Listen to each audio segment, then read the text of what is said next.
Crotte de nez. Trop dur d'être une crotte de nez. Mais évidemment, qui de nos jours pense à ça ? Qui a conscience qu'une crotte de nez n'a pas la vie facile ? Il faut savoir avant toute chose que la crotte de nez a honte de son nom. Cela peut sembler évident, mais le problème mérite d'être soulevé. Crotte de nez. Crotte. Qui aimerait avoir un tel nom ? Souvent, les vieilles crottes de nez tentent de consoler les plus jeunes en leur expliquant que s'appeler crotte de nez est bien moins pire que de s'appeler crotte de fesses. « Eh oui, mes petites, » disent les plus anciennes. « Songez donc à ces pauvres crottes de fesses. Premièrement, leur nom est vraiment ridicule. Il y a crotte plus fesses. Les pauvres. Et deuxièmement, pensez à leur tragique destin. Être abandonnés dans les WC, se faire aspirer brutalement par la terrible chasse d'eau, tout ça pour finir par errer sans but dans les égouts. Burk. Car il faut savoir que depuis toujours, les crottes de nez, elles, aspirent à une vie tranquille. Rester sagement blotties dans une narine, bien au chaud les unes contre les autres. Et le moment venu, leur rêve le plus doux, leur espérance la plus forte, leur désir le plus vif est d'atterrir toutes ensemble dans un mouchoir blanc et doux et d'y rester jusqu'à la fin de leur vie. Qu'elles soient jeunes ou vieilles, vertes ou jaunes, molles ou dures, petites ou grosses, toutes attendent ce moment avec joie. Vous me direz, mais toutes les crottes de nez finissent dans un mouchoir.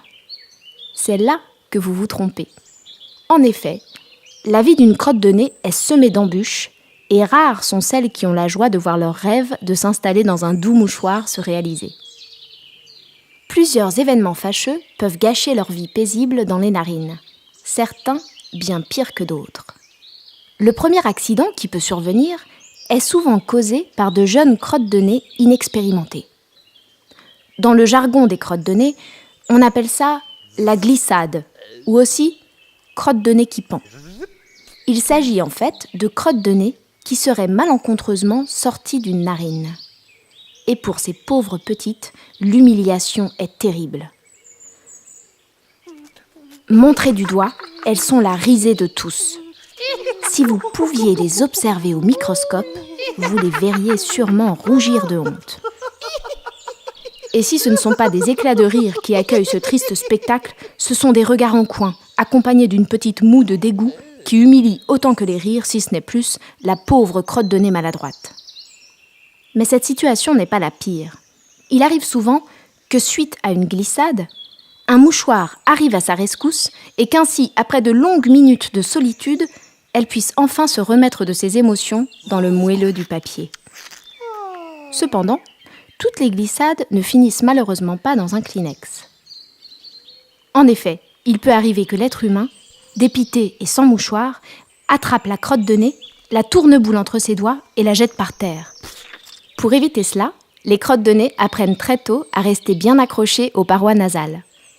Or, il existe une deuxième catastrophe très fréquente qui, elle aussi, catapulte brutalement les crottes de nez des narines douillettes au trottoir sale. C'est l'expulsion manuelle, aussi appelée doigt dans le nez. Imaginez que vous soyez tranquillement installé dans votre lit et que tout à coup, un doigt énorme vienne vous attraper pour vous écraser entre ses doigts ou vous rouler en boule et finisse par vous jeter par terre. C'est exactement ce qui arrive aux crottes de nez quand elles sont victimes d'une expulsion manuelle. Les pauvres tentent alors en vain de reculer le plus loin possible au fond de la narine. Elles se recroquevillent, se blottissent encore plus, tremblant de la tête aux pieds et suant à grosses gouttes en voyant s'engouffrer l'horrible doigt. Et immanquablement, elles finissent éjectées au sol. Malgré cela, elles peuvent tout de même s'estimer heureuses de leur sort, car le pire a été évité. En effet, depuis sa naissance, la crotte de nez a une hantise terrible, un cauchemar qui ne la quitte pas et qui surpasse de loin en cruauté la crotte de nez qui pend ou le doigt dans le nez. Ce cauchemar a un nom chez les crottes de nez. L'absorption brutale, plus connue sous le terme de « manger ses crottes de nez ». Il n'existe rien de pire sur Terre que de finir avalé pour une crotte. Souvent, des histoires terribles circulent dans les narines, relatant que des familles entières de crottes de nez disparaîtraient chaque année de cette manière. « On nous mange comme des bonbons », se lamente-t-elle. « Alors que nous sommes des crottes, nom d'un chien. Est-ce qu'on mange les crottes de fesses? Est-ce qu'on mange les crottes d'yeux? Non? Alors pourquoi nous manger nous ?» Comment régler ce problème épineux? Plusieurs experts et défenseurs des droits des crottes de nez ont déjà tenté, en vain, de mettre un terme à ces tristes phénomènes en proposant des solutions qui se sont avérées peu concluantes.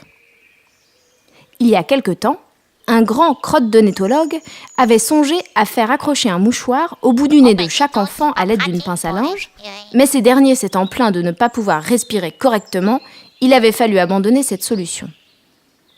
Un autre avait pensé à faire fabriquer des bonbons en forme de crotte de nez, mais les enfants ne sont pas dupes, et ils continuèrent de préférer manger leur véritable crotte de nez. Après cela, le ministre de l'Éducation décida de lancer une grande campagne de sensibilisation concernant le sort des crottes de nez. Chères crottes de nez, en tant que ministre de l'Éducation, mais le corps enseignant, trouvant cela bien inutile, le sujet ne fut jamais abordé en classe. Il fut même question, à un moment donné, de mettre une amende aux enfants mangeurs de crottes de nez, mais les parents furent épouvantés de cette idée trop radicale et après de nombreuses manifestations, il fallut renoncer définitivement à une pareille sanction. Après tous ces échecs, le sujet fut enterré et on ne parla plus des crottes de nez. Aujourd'hui, prenant mon courage à deux mains, je décide de reprendre la cause perdue des crottes de nez en racontant cette histoire.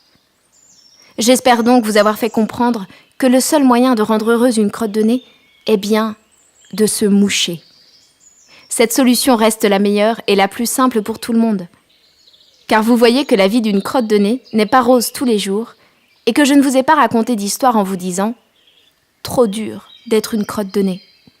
Signé, la justicière masquée.